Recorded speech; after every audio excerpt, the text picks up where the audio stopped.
Today, we're combining this with a special ceremony, the Katina ceremony, that is the culmination of something that we were actually celebrating the last Sharing the Dharma Day, people that were here.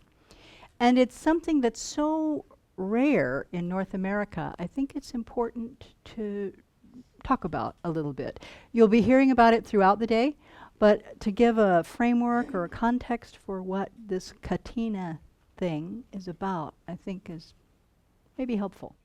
During the Buddhist time, in the beginning, the monastics, especially the monks, didn't live, they lived under trees, they didn't have homes, they wandered. That was part of being the mendicant life, right? And then as there came to be more and more of them, lay people began to offer parks and places where they could stay for a while. And then as nuns began to be ordained, they weren't allowed to wander because it wasn't safe for women to live in that way. And so more and more communities were formed.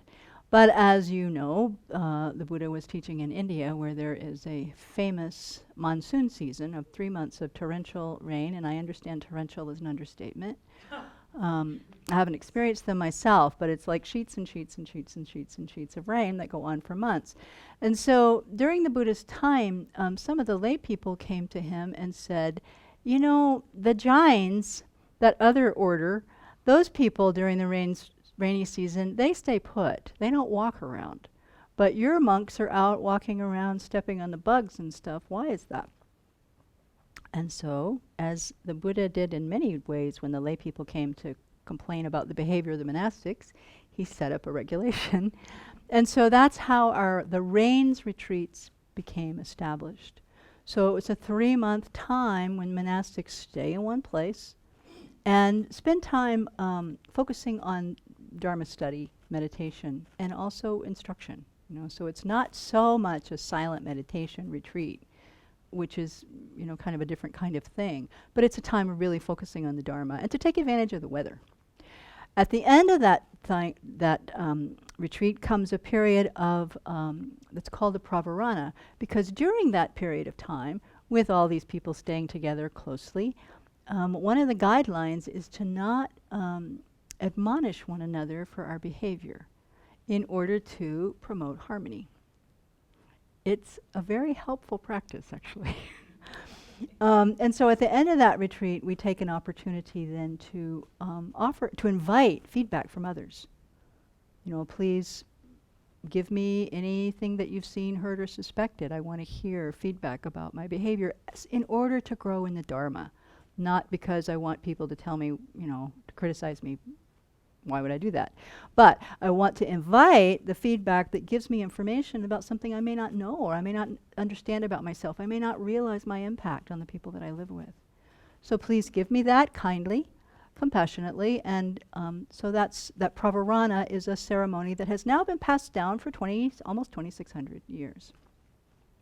At the end of that period, then, there was, the story goes that, we'll probably hear that in more detail later today, but the short story is that some monks were trying to get to the Buddha to do their rains retreat with him, and the weather was so bad that they didn't make it. So there were 30 of them, they just set up camp where they were in a way, and they had a very nice winter rains retreat. But as soon as it was over, they went not much further, actually. They had almost made it to the Buddha, but they hadn't quite made it. So they went to see him, and the roads were still muddy, their clothes were drenched, and torn and bedraggled, and they were really pathetic. And the Buddha asked them, how was your retreat? And they said, you know, it was lovely. He said, did you have enough to eat? Yes, we did. And then he noticed that they had bad robes, and someone had offered cloth to him to make robes, and so he said, I'd like to offer this to you. And so that began this Katina period. The reason that's significant is that during that time, part of the guidelines for monastics is that we do not buy things. We do not, completely we're dependent on lay people, the kindness of lay people for everything. So that by living on the kindness of others to receive the 4 requisites of food, clothing, medicine, and shelter, You can't just go, well, my robe's dirty, I'm going to run down to Nordstrom's and see what I can find, right? You just live with it. You just live with it. And so in setting up the katina, what the Buddha established was a situation whereby lay people could make offerings to replenish the supplies and take care of the Sangha at the end of this long retreat. Everybody was gathered there, they were all present. If there were supplies that were at that place, they were pretty much used up after a group had been living there for 3 months. So that became a ritual that's still done in Southeast Asia. The two, this rains retreat and this Pravarana ceremony that happens at the end, are two of the three monastic rites that the Buddha prescribed for a fully functioning Sangha community. The other one is a bi-monthly confession and restoration ceremony whereby the monastics come together, confess any transgressions of their precepts, and those precepts are restored. So every 2 weeks, there's a ceremony where we come together and check in. This is one I transgressed, minor ones, major ones, then you're no longer part of the Sangha, but the minor ones we also confess. And then those precepts are restored. So it keeps us current in our ethical conduct. It keeps us very, and also because of the revelation really within our community, what I see anyway, is by being open about our faults and our downfalls, we support each other to continue to grow. So these three practices then, this posada, this bi-monthly thing, the confession, the annual varsa or rains retreat, and the pravarana, or the three rituals or rites that mark a fully functioning Sangha community. Okay, this is a little arcane because outside of the monastery doors, who knows this is happening? Nobody.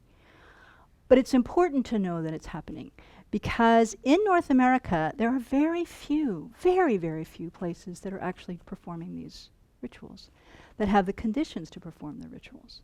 One is you have to have fully ordained monastics. And I won't go into the details of it, but as you may know, in the Tibetan tradition, the full ordination for women actually never made it into Tibet. So to receive full ordination as a woman in the Tibetan tradition, you actually have to step outside the not exactly outside the tradition, but go to the Chinese tradition where there is still a bhikshuni or a fully ordained nun sangha to receive that ordination.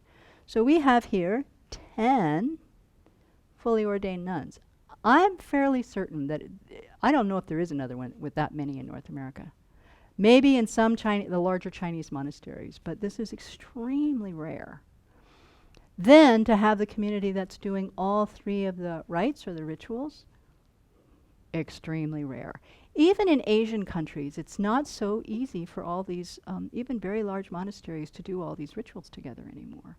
So there's a way of carrying and preserving the Buddha's teachings throughout all these many, many, many, many years that we're so fortunate that we have the conditions to do that. Why is that important to you? Because since the beginning, since the Buddha's time, the people most entrusted with carrying on the teachings has been the monastic community. Why? Because that's our way of life. There are lay practitioners can study, and there are many, many, many, many very realized lay practitioners, many, many, many very studied Buddhist scholars. But to actually live the Dharma day in, day out, and carry on the tradition, try to study it and embody it, and keep the ethical guidelines that the Buddha laid down for the monastic community is what historically has been what has kept the seed of the Buddha's teachings going through all these now millennia, on and on and on and on and on. So that here outside of Spokane, Washington, up in the hills in little Ponderay County, there's a little place on the hill where people are practicing the Dharma in that way is kind of a miracle. Now, we don't have miracles in Buddhism. I'm borrowing from a different tradition. But it's amazing that the causes and conditions have come together, and it's important to know that you are part of that condition. Because if there is no support from the lay people, the Sangha cannot live. Or the Sangha has to compromise how they live. So there are places where monastics go out and get jobs in order to try to keep their precepts. There are places where monastics are extremely poor and hardly getting by if they are trying to keep that precept. So I mean, our culture isn't. Who knows what to do with a Buddhist monastic? Our culture isn't made for that, really. And so people are doing amazing things to try to keep their precepts and hold their ordination within the confines of this culture.